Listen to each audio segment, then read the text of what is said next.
बिस्मिल्लाहिर्रहमानिर्रहीम। बड़ी दिलचस्प खबर है जी मरीम नवाज साहिबा के हवाले से। आज इस्लामाबाद हाई कोर्ट में वो अपीयर हुई। दो चीज़ें, एक तो जो उन्होंने मीडिया से गुफ्तगू की वो भी बहुत अहम है, जिसमें उन्होंने आर्मी चीफ साहब की एक्सटेंशन के हवाले से कहा कि वो इस गुनाह के जुर्म में शामिल नहीं थी। अगर वो इस गुनाह के जुर्म में शामिल नहीं थी तो वो उस वक्त कहाँ थी, क्या उनकी लाइन थी, क्या उनका मौक़िफ़ था, इस हवाले से कुछ गुफ्तगू करनी है। और दूसरा इंटरेस्टिंग एस्पेक्ट जो है वो इरफान कादिर साहब, जो साबिक नैब के प्रोसिक्यूटर जनरल रहे हैं, सुप्रीम कोर्ट में अटर्नी जनरल के ओहदे के ऊपर भी फाइज रहे हैं, और वो उनकी जजेस के साथ बड़ी शदीद किस्म की लड़ाई रही है। बड़े गुस्सीले लड़ाके वकील हैं वो, कुछ उनके हवाले से गुफ्तगू करनी है। तो पहले मैं बात कर लेता हूँ इरफान कादिर साहब की, और बाद में बात करते हैं ज़रा ये जो एक्सटेंशन के ऊपर आर्मी चीफ साहब की मरीम नवाज साहिबा का मौक़िफ़ था, और एक्सटेंशन के हवाले से कुछ चंद और भी इंटरेस्टिंग हक़ाइक़ हैं, उसको भी बयान करेंगे। इरफान कादिर साहब कौन है?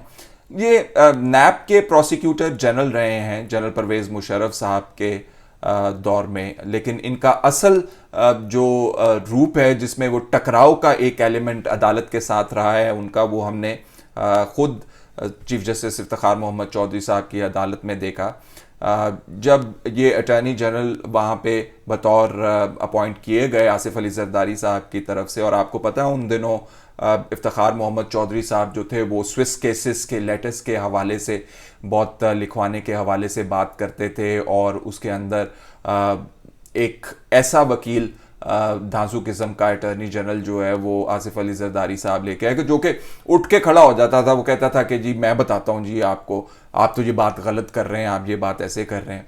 एक दफ़ा हमें याद है वो यूसुफ रज़ा गिलानी साहब वाला डिस्क्वालिफिकेशन का मामला लगा हुआ था, और स्पीकर साहिबा के हवाले से कोई रेफरेंस के हवाले से बातचीत चल रही थी, भिजवाने के हवाले से फहमीदा मिर्ज़ा साहिबा कह रही थी डिस्क्वालिफिकेशन का तो कोई मामला ही नहीं बनता। तो इन्होंने अदालत के अंदर कहा कि जी देखें जजेस ने जो फैसला किया था यूसुफ रज़ा गिलानी साहब के खिलाफ, कैसे भागे थे वो, उसके बाद इस तरह की बात उन्होंने कर दी। उसके ऊपर अदालत जो थी, चीफ जस्टिस इफ्तिखार मोहम्मद चौधरी साहब जो थे वो उस वक्त चीफ जस्टिस थे, और एक अजीब सी सिचुएशन अदालत के कमरा अदालत के अंदर बन गई थी।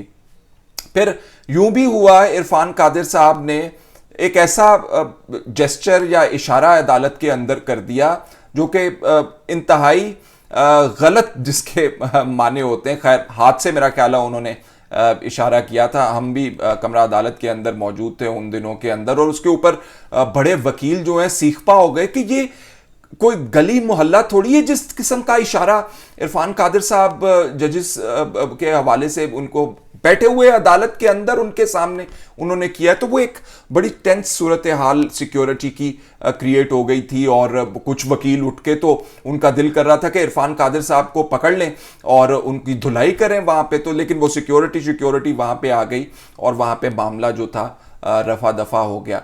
तो ये वकील किए हैं मरियम नवाज साहिबा ने अपने केस के अंदर एवन फील्ड रेफरेंस की अपील चल रही है इस्लामाबाद हाई कोर्ट के अंदर, और वहां पे इन्होंने वकील किए हैं इरफान कादिर साहब। आज वहां पे अता तारड़ साहब ने अदालत से कहा जी कि वो वकील हम बदल रहे हैं, इरफान कादिर साहब को वकील लेकर आ रहे हैं, तो वो उन्होंने केस लड़ना तो ज़रा अदालत जो है वो मौखर कर दे केस। खैर वो तारीख तो उनको मिल गई, लेकिन जो अगली तारीख के अंदर इरफान कादिर साहब को लाया गया है वो इसलिए लाया गया है कि ज़रा अदालत के सामने डट के ज़रा वो भी खड़े हों। मेरा ख्याल है ज़ाती तौर पे ये कानूनी बात नहीं है, इसमें एनालिसिस ज़रा का एलिमेंट ज़्यादा है।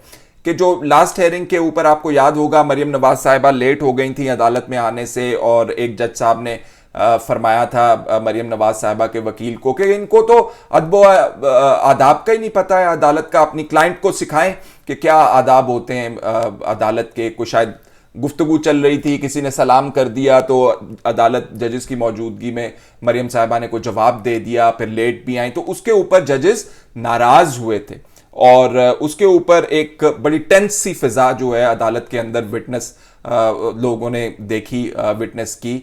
और मेरा ख्याल है कि ये उसके रद्द अमल में एक ऐसे वकील को ला के सामने खड़ा कर दिया गया है।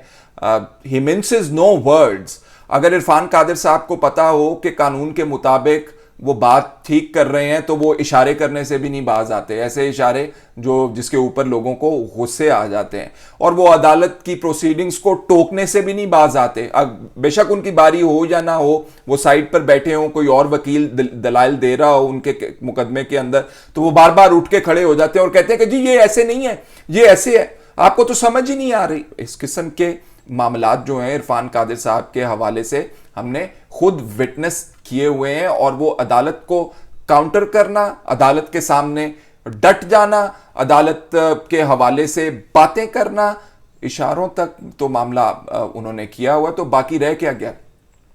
प्रोसिक्यूटर जनरल भी रहे हैं और जनरल परवेज मुशर्रफ के केस के हवाले से जो कन्विक्शन हुई थी उसके अंदर इन्होंने बड़ा अपना एक मौकफ दिया था और उन्होंने कहा था कि जो गलत कर दिया जनरल परवेज मुशर्रफ को कन्विक्ट करके, ये कर दिया वो कर दिया, और बहुत बोले थे ये उनके खिलाफ भी। तो जिसका एक मतलब ये भी है कि इस्टेब्लिशमेंट के साथ भी इनके रवाबित जो हैं वो बुरे नहीं हैं इरफान कादिर साहब के। और अगर मरियम नवाज साहिबा एक ऐसे वकील को लेके आ रही हैं कि जिन्होंने अदालत के और जजेस के और कानूनी उतार चढ़ाव और नैब के कानून को बहुत अच्छी तरह जानना, जजेस के मिजाज और जजेस के मिजाज के सामने अपना मिजाज दिखाना, ऐसे वकील को लेके आ रही हैं, तो समझ जाओ तुसी आप पे कि की मकसद है गया होना था।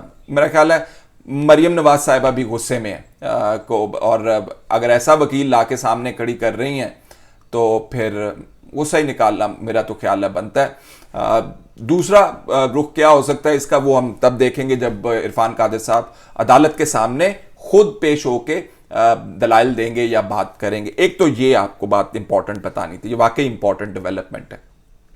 दूसरी शायद जो इससे भी इंपॉर्टेंट डेवलपमेंट हो, आप अंदाजा खुद कर लीजिएगा कि कौन सी ज्यादा इंपॉर्टेंट है, कौन सी ज्यादा इंपॉर्टेंट नहीं है। वो जो आर्मी चीफ साहब की एक्सटेंशन के हवाले से रिमार्क्स मरियम नवाज साहिबा ने वो ने दिए, वो कह रही थी कि मैं इस गुनाह में शामिल नहीं थी, यानी कि जो वोट दिया था वो उस गुनाह में शामिल नहीं थी।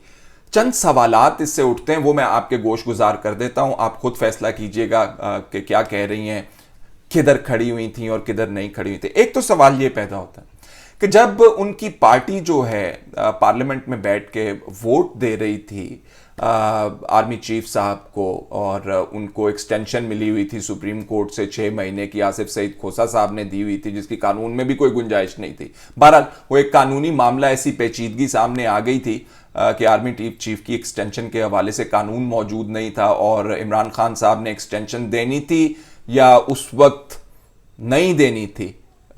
मुझे नहीं पता वो उस वक्त क्या कर रहे थे, क्योंकि उनसे नोटिफिकेशन भी नहीं बन रहा था। और आपको याद है कि अदालत ने इसके ऊपर भी एक आसिफ सईद खोसा साहब ने एक ऑब्जर्वेशन दी थी सिपह सालार के हवाले से।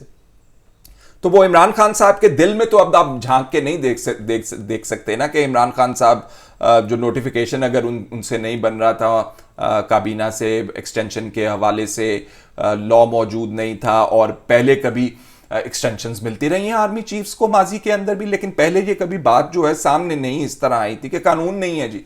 तो वो आसिफ सईद इमरान खान साहब के एक्सटेंशन देने या ना देने से चीफ जस्टिस साहब की अदालत तक जो सफर था इस तमाम मामले का, उसके दरमियान में क्या कुछ हुआ उसके बारे में I am not privy to that, मैं उसमें बात भी नहीं करूंगा। लेकिन एक सवालिया निशान जरूर खड़ा हुआ इसके ऊपर कि वो वहां तक कैसे पहुंच गया था मामला चीफ जस्टिस साहब की अदालत के अंदर। तो वो उन्होंने एक्सटेंशन दी थी उनको आसिफ सईद खोसा साहब ने, क्योंकि उसके दरमियान इंटरवीनिंग पीरियड नहीं था कि अब अगर एक्सटेंशन ना दी तो फिर दरमियान में क्या होगा। तो उन्होंने खुद से ही कह दिया था, वो भी कोई कानून मौजूद नहीं था कि 6 महीने तक हम एक्सटेंशन देते हैं, पार्लियामेंट जो है वो फैसला करे कि आर्मी चीफ की एक्सटेंशन के हवाले से कानून क्या होगा और क्या नहीं होगा, जिसमें धड़ाधड़ मुस्लिम लीग नून ने वोट दिए इस हक में कि जनरल बाजवा साहब को जो है वो एक्सटेंशन दी जाए। तो मरियम नवाज साहिबा का अपना नुक्ता नज़र उस वक्त क्या था जब उनकी पार्टी धड़ाधड़ बगैर माइंड अप्लाई किए हुए एक पार्टी लाइन के ऊपर वोट दे रही थी जनरल बाजवा साहब को उनकी एक्सटेंशन के लिए। नंबर 1। अगर वो उस वक्त पार्टी के साथ नहीं थी, और पार्लिमानी पार्टी जो है वो तगड़ी पार्टी होती है, वोट वाली पार्टी होती है, जिसने पार्लियामेंट के अंदर बैठना होता है, फैसले करने होते हैं अहम, उसके अंदर सारे इलेक्टेबल्स होते हैं, इलेक्ट होके आए होते हैं, अगर उनके साथ नहीं थी तो वो फिर किन के साथ थी? दूसरा सवाल। तीसरा सवाल ये कि अगर उस वक्त इस गुनाह में शरीक नहीं हुई तो फिर जब इस गुनाह के नतीजे में नवाज शरीफ साहब तैयारे में बैठ के मुल्क से बाहर चले गए तो उस बारे में उनका क्या मौक़िफ़ है, यह भी नहीं पता। और सबसे अहम सवाल कि क्या अब वो उसी पार्टी जिनकी गुनाह की वो बात कर रही थी कि मैं इसमें शरीक नहीं थी, तो जाहिर बात है लाताल्लुकी का इजहार कर रही थी, तो अब उनका वो किस पार्टी के साथ खड़ी हुई हैं, उस पार्लिमानी पार्टी के साथ, या बाहर उससे खड़ी हुई हैं, तो वो कहाँ खड़ी हुई हैं इस वक्त? तो ये कुछ सवालात हैं उस हवाले से, मरियम नवाज साहिबा की स्टेटमेंट के हवाले से। और मैंने पिछले दिनों जो ब्लॉग किया था उसके अंदर मैंने ये बात की थी कि मुस्लिम लीग नून बतौर पार्टी बट रही है। शहबाज शरीफ साहब इधर उसको खींच रहे हैं, मरियम नवाज साहिबा और नवाज शरीफ साहब जो हैं वो उधर उसको खींच रहे हैं, तो दरमियान में जो एक वॉइड या खला पैदा हो रहा है वो गैर यकीनी की उससे सूरत हाल क्रिएट हो रही है। तो मैं मजीद उसके अंदर नहीं जाऊंगा कि वो व्लॉग मेरा उस हवाले से ऑलरेडी मौजूद है। एक और अहम सवाल इसमें जो सबसे ज्यादा अहम सवाल है कि अगर आपने माजी में इस गुनाह में शरीक नहीं हुई तो अब सितम ज़रीफ़ी समझ लें या हालात सर्कमस्टांसेस ऐसे हैं कि वो अब भी शरीक नहीं हो सकती इस किस्म के किसी भी मामले में, आइंदा अगर अराइज होता है तो। हमें नहीं मालूम, उनकी डोमेन नहीं है अब आर्मी चीफ की एक्सटेंशन में अब नहीं किसी ने जाना पार्लियामेंट के पास, अब नहीं जाना किसी ने मुस्लिम लीग नून के पास या पीपल्स पार्टी के पास। अब जो गुत्थी है या सिरा जो है या इख्तियार जो है वो इमरान खान साहब के पास है। जनरल बाजवा साहब अगले साल नवंबर तक, 2022 नवंबर तक जो हैं वो आर्मी चीफ हैं इस मुल्क के, और कुछ लोग कह रहे हैं कि मुल्की हालात ऐसे पैदा हो रहे हैं इस मुल्क के अंदर कि इमरान खान साहब हो सकता है जनरल बाजवा साहब को दोबारा एक्सटेंशन देने के हवाले से बातचीत करें। और ट्विटर के ऊपर जो है ऐसी अफवाहें भी मैंने पिछले दिनों देखी जिसमें कहा जा रहा था कि जी पेपर्स तैयार हो रहे हैं, जी ये हो रहा है, 4 साल की मुद्दत मुलाजमत तोसी, ब्ला ब्ला ब्ला, इस तरह की कोई खबरें चल रही थी। बहरहाल मैं उसमें नहीं जा रहा, लेकिन ये ज़रूर आपको बता रहा हूँ कि अब उनका इख्तियार कोई नहीं है इस हवाले से, इमरान खान साहब का इख्तियार है इस हवाले से। उसमें अब 4 साल की तो बिल्कुल ही कोई एक्सटेंशन की बात हो ही नहीं सकती है। साल की शायद एक्सटेंशन की कोई बात हो सके या ना हो सके, ये आने वाला वक्त ही बता सकता है। फिलहाल इतना ही। फैसल शकील को इजाज़त दीजिए। अल्लाह हाफ़िज़।